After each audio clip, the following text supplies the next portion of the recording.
को दूसरी बार बुलाने का डर लग रहा है, क्योंकि पहली बार क्या हुआ है। उनसे पूछो जिनका घर कैसे उजड़ा है, मैं देख रहा हूं। उनकी अर्थव्यवस्था को बर्बाद किया है। कोई व्यापार कर रहा था, सब कुछ तोड़ा है। लाखों की बर्बादी की है एक एक घर में। उनका गैस चूल्हा ले गए हैं, खाने का सामान ले गए हैं, और यहां तक हालात कर दिए हैं कि जहां जहां मैं गया वहां वहां एक बात कही उन्होंने, अब हमें कौन बचाएगा। इसका नजारा मैंने दिन हटा में देख लिया। 10 से कम लोग, यदि अगर राज्य के राज्यपाल की गाड़ी को रोक सकते हैं तो आम आदमी की तो क्या औकात है। आम आदमी के कोई मानवाधिकार नहीं है, कोई फंडामेंटल राइट नहीं है। आप भी जगिए, अपना कर्तव्य कीजिए। I take some questions. जैसे कि आपने बताया कि खड़े होकर बताया, जैसे कि आपने बताया कि दिनाटा में ऐसा स्थिति है, असम में बहुत सारे लोग इवैक्यूएट हुए हैं, तो finally what is the outcome? क्या हम लोग P56 की तरफ जा रहे हैं? आपका ऑब्जर्वेशन क्या है? अपने कहाँ जा रहे हैं इस विषय को एक बार छोड़ दीजिए। आपसे गुजारिश करता हूँ, क्या मीडिया वहाँ गया? जिन लोगों ने अपना घर छोड़कर दूसरे प्रांत के अंदर रहे, गया? नहीं गया। क्यों नहीं गया? मुझे उस दिन का डर लगता है जिस दिन मीडिया डर जाएगा। वो दिन आज मेरे सामने है। जहां भी गया मैंने पूछा कोई पत्रकार आया क्या? कल नहीं आया। हम कहां जा रहे हैं? आदमी घर क्यों छोड़ता है? पश्चिम बंगाल में आज के दिन हजारों लोग अपना घर छोड़कर पश्चिम बंगाल में दूसरे का शरण ले रखी है, कुछ दूसरे प्रांत में गए। वो तब छोड़ता है जब वो इस कंक्लूजन पर पहुंचता है, मैं यहां जिंदा नहीं रह सकता। ये कंक्लूजन पर पूछता है कि प्रशासन मेरी जिंदगी नहीं बचाएगा, व्यवस्था मेरी मदद नहीं करेगी, तो जान बचाने के लिए वो भगता है। और जान बचाने के लिए दूसरे प्रांत में शरण ले, इससे ज्यादा शर्म की बात सरकार के लिए और मेरे लिए कुछ नहीं हो सकती। मैं मेरा सर झुकाता हूं इस बात को लेकर कि मैं प्रथम सेवक हूं, पर आप भी मेरे साथ दोषी हैं। मेरे साथ तो कुछ पत्रकार गए, आप कहीं क्यों नहीं गए?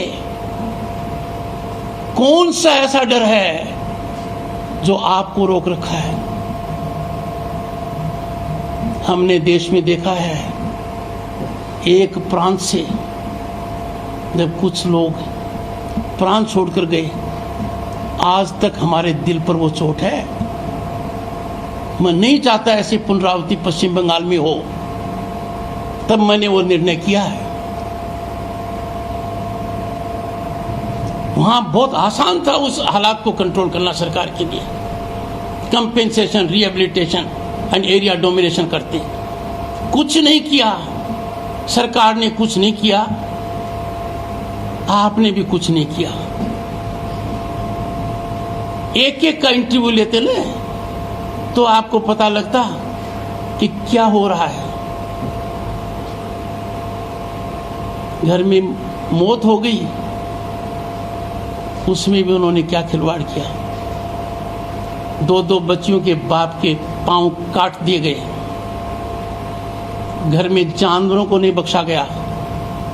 मैं भावनाओं को उत्तेजित नहीं करना चाहता, काटा गया। आपकी चुप्पी और मेरा इनएक्शन, हम लोगों को दंड मिलना चाहिए, पश्चाताप करना चाहिए। हम इतिहास के उस मोड़ के ऊपर खड़े हैं आज के दिन, जब हम चुप हैं और संविधान को तिलांजलि दी जा रही है। क्या ये ओपन सीक्रेट नहीं है कि विक्टिम कौन है? और क्राइम करने वाले कौन हैं? क्या आपके मन में कोई शंका है इस बारे में? क्या आपको नहीं पता कि पुलिस कुछ लोगों के खिलाफ मुकदमा दर्ज करने की औकात नहीं रखती है यहां पर, चाहे वो राज्यपाल की गाड़ी कोई रोक दें?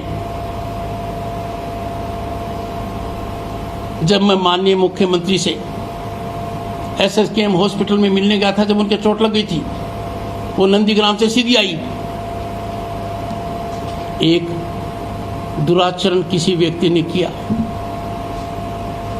राज्य की पुलिस को मुकदमा दर्ज करने में 5 दिन लग गए। राज्यपाल के साथ घटना होना, 5 दिन के अंदर बैठक की चीफ सेक्रेटरी ने, DGP ने, होम सेक्रेटरी ने, कलकत्ता पुलिस कमिश्नर ने और डायरेक्टर सेक्रेटरी ने, और मुझे भी ऑडियो कॉन्फ्रेंस में रखा। जो 1 सेकंड में FIR दर्ज होनी चाहिए थी, वो मेरे जोर देने से 5 दिन लगे।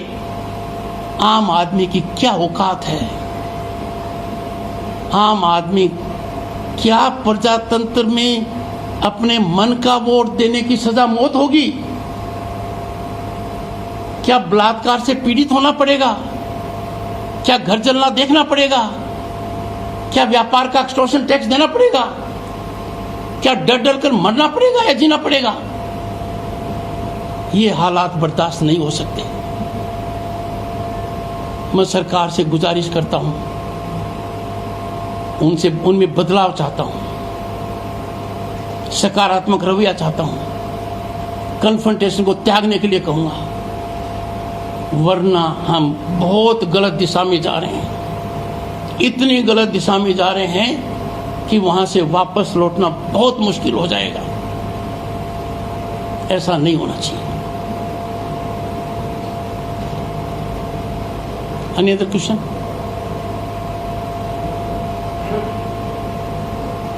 बंगाल में जो कानून व्यवस्था की जो परिस्थिति है, क्या राष्ट्रपति शासन में केवल बचे रही है बंगाल को? आप बताइए, लगना चाहिए कि नहीं लगना चाहिए?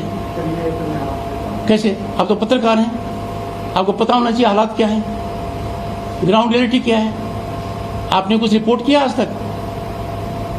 जो कुछ मैंने कहा है, या तो मुझे कहिए कि राज्यपाल महोदय, आपने जो स्थिति का आकलन किया है, भयानक स्थिति का वर्णन किया है, ये गलत है। मैं सही कहता हूं तो आपको ही नजर क्यों नहीं आया? हर नागरिक का कर्तव्य है मेरे भाई। मैं आपके पर्सन को ऑब्जेक्ट नहीं करता, आपका पर्सन लाजमी है। मेरा जो दायित्व है वो टक्कर टकराव का नहीं है। मैं न किसी से टकराव चाहता, न किसी को टक्कर देना चाहता। मैं सुधार चाहता हूं, मैं संविधान के प्रति आस्था चाहता हूं। मैं चाहता हूं सब मिलजुल कर काम करें। देश के सामने बड़ी समस्या है कोविड की, प्रांत के सामने कोविड और पोस्ट पोल वायलेंस की समस्या है। इसमें नेगेटिविटी को त्याग दीजिए। जो लोग नेगेटिविटी फैलाते हैं वो भारत की संस्कृति का अनादर कर रहे हैं। ये पॉजिटिविटी से, एकाग्रता से, सहभागिता से, सबको साथ लेकर लड़ने की बात है। जहां तक मेरे को क्या करना है उसकी सार्वजनिक चर्चा मेरे भाई हो नहीं सकती, होनी भी नहीं चाहिए।